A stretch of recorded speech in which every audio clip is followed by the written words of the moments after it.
Gold saw extreme volatility overnight on surprise news that China devalued its currency.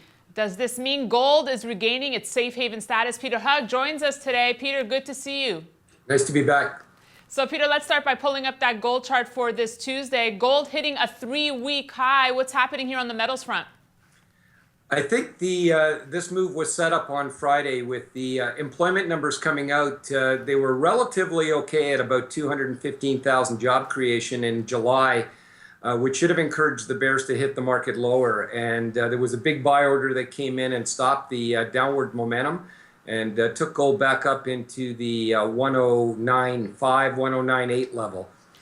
An interesting thing was with that level up around $1,100, the Asians and the Europeans didn't sell into it on Monday morning, and the momentum just carried through.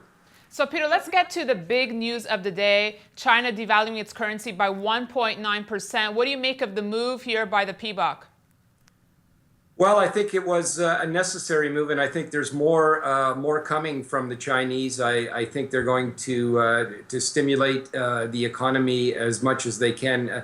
I think China's in some serious trouble in the short term, and it's going to be affecting global growth, especially European growth. I think globally there's a serious danger of a major deflationary risk here, which is positive for gold in the sense that it now creates a safe haven aspect to gold, which it hasn't had for the past 6 odd months. But it also, I think, probably holds the Fed off in September. I can't see the Fed moving in September given the global situation right now. That's an interesting thought, Peter, since most are expecting a move in September. But what happens if they continue to devalue their currency? What will this do for gold, especially demand? Well, if you're talking from a Chinese perspective, if the yuan depreciates, it'll raise the price of gold in terms of yuan. But I don't see the Chinese moving into gold immediately on a yuan devaluation. I think the Chinese investors have their hands full just trying to get out of the Chinese stock market. There's some serious issues over there with the housing market as well, and so I think gold will benefit sort of on a macro basis, on a global basis, but the devaluation of the yuan won't necessarily translate into Chinese demand immediately. All right, Peter, let's wrap by looking at silver today. How is the metal doing? I think it's a little ahead of itself. On a ratio basis, it's trading around 73 to an ounce of gold.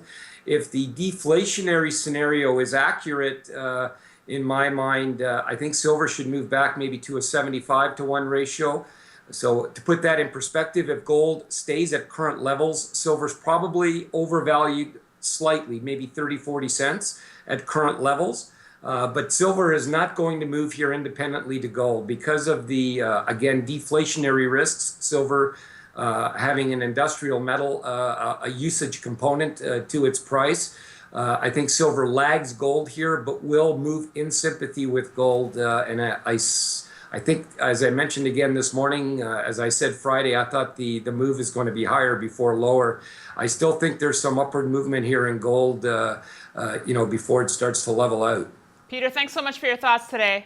You're welcome. And we have Brett Cook of Exploration Insights coming up next on the Gold Report. Thanks for watching.